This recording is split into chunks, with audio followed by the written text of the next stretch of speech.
প্রতিদিনের রান্না, প্রতিদিনের খাবার, আর তার সবচেয়ে সাধারণ উপাদানটি কি?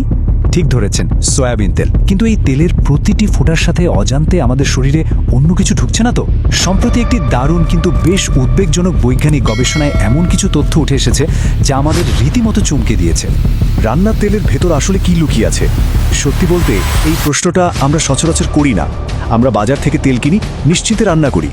কিন্তু এই স্বচ্ছ তরলের গভীরে একদম অনুবীক্ষণিক স্তরে এমন কিছু জিনিস লুকিয়ে থাকতে পারে যা খালি চোখে দেখা একেবারেই অসম্ভব। সয়াবিন তেল ছাড়া আমাদের একদিনও চলে না, আর ঠিক এই কারণেই গবেষণার ফলাফলটা আমাদের সবার জন্য এতটা প্রাসঙ্গিক। বাংলাদেশের বাজারে বিক্রি হওয়া ব্র্যান্ডেড এবং নন ব্র্যান্ডেড দুই ধরনের সয়াবিন তেলে মাইক্রোপ্লাস্টিক বা প্লাস্টিকের ক্ষুদ্র কণার সন্ধান পাওয়া গেছে। ঠিকই শুনছেন, প্লাস্টিক দূষণ যে শুধু নদী বা সাগরে ভাসছে তা নয়, এটা রীতিমতো আমাদের খাদ্য শৃঙ্খলে, এমনকি সরাসরি আমাদের রান্নার কড়াইয়ে এসে পৌঁছেছে।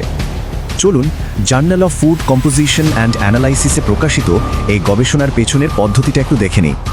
গবেষণাটি পরিচালনা করেছেন জাহাঙ্গীরনগর বিশ্ববিদ্যালয়ের অধ্যাপক ডক্টর শফি মোহাম্মদ তারেকের দল এবং বিইউপি-এর একদল গবেষক। তারা ঢাকার বিভিন্ন সুপার শপ আর খোলা বাজার ঘুরে মোট 60টি সয়াবিন তেলের নমুনা সংগ্রহ করেন। অর্থাৎ ল্যাবের ভেতরে বসে নয়, তারা বরং আমাদের দৈনন্দিন জীবনের একেবারে বাস্তব চিত্রটাকে তুলে আনার চেষ্টা করেছেন। আর রেজাল্টে যে সংখ্যাটা বেরিয়ে এসছে সেটা রীতিমতো চোখ কপালে তোলার মতো। 54,000। একটু ভেবে দেখুন, প্রতিদিন যে তেল দিয়ে আমরা রান্না করছি তার প্রতি লিটারে গড়ে 54,000 প্লাস্টিকের ক্ষুদ্র কণা ভাসছে। এটা শুধু একটা সংখ্যা না, আমাদের চারপাশে প্লাস্টিক দূষণ কতটা ভয়াবহ রূপ নিয়েছে এটা তারই একটা জ্বলজ্বন্ত প্রমাণ। ব্র্যান্ডের তেলে দূষণ পাওয়া গেলেও নন ব্র্যান্ড বা খোলা বাজারের তেলে এই দূষণের মাত্রা কিন্তু উল্লেখযোগ্যভাবে বেশি। শনাক্ত হওয়া কণাগুলোর বিশাল একটা অংশই হলো ফাইবার বা আঁশ জাতীয় উপাদান। এর মানে কি দাঁড়ায়? মানে হলো আমাদের চারপাশে থাকা প্লাস্টিক সামগ্রীগুলো ক্ষয় বা ভেঙে গিয়ে এই ফাইবারের রূপ নিচ্ছে। ল্যাবে পরীক্ষা করে তারা অন্তত 6 ধরনের সুনির্দিষ্ট প্লাস্টিক পলিমার পেয়েছেন। যেমন ধরুন এলডিপিই আর এইচডিপিই, যেগুলো সাধারণত প্লাস্টিক ব্যাগ বা বোতল তৈরিতে ব্যবহৃত হয়। এছাড়া রয়েছে পলিপ্রোপিলিন আর পিইটি, প্যাকেজিংয়ে যাদের অহরহ দেখা যায়। আর আছে পলিইউরেথিন এবং নাইলন। এই যে এত রকমের পলিমার, এ থেকেই বোঝা যায় দূষণের উৎস কোনো একটা নির্দিষ্ট জায়গা নয়, বরং হরেক রকমের প্লাস্টিক বর্জ্য থেকে এগুলো আমাদের খাবারে ঢুকছে। খাদ্য দূষণ গবেষণার ইতিহাসে এটা একটা বিশাল বড় মাইলফলক। বিজ্ঞান যত এগোচ্ছে, আমাদের চারপাশের এই অদৃশ্য বিপদগুলো যেন ততই স্পষ্ট হয়ে উঠছে। একজন প্রাপ্তবয়স্ক মানুষ শুধু সয়াবিন তেল থেকেই বছরে প্রায় 6,441টি মাইক্রোপ্লাস্টিক কণা খেয়ে ফেলছেন।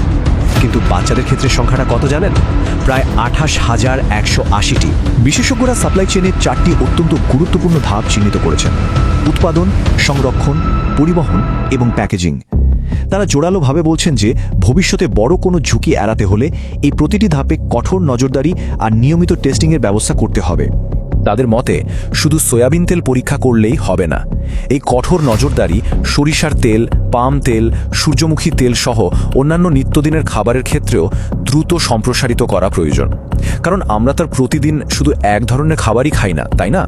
বিশেষজ্ঞরা খুব সুন্দর একটা কথা বলেছেন, প্রতিদিন নানা ধরনের খাবার থেকে অল্প অল্প করে শরীরে প্রবেশ করা এসব দূষকের সম্মিলিত প্রভাব ভবিষ্যতে বড় স্বাস্থ্য ঝুঁকির কারণ হয়ে উঠতে পারে।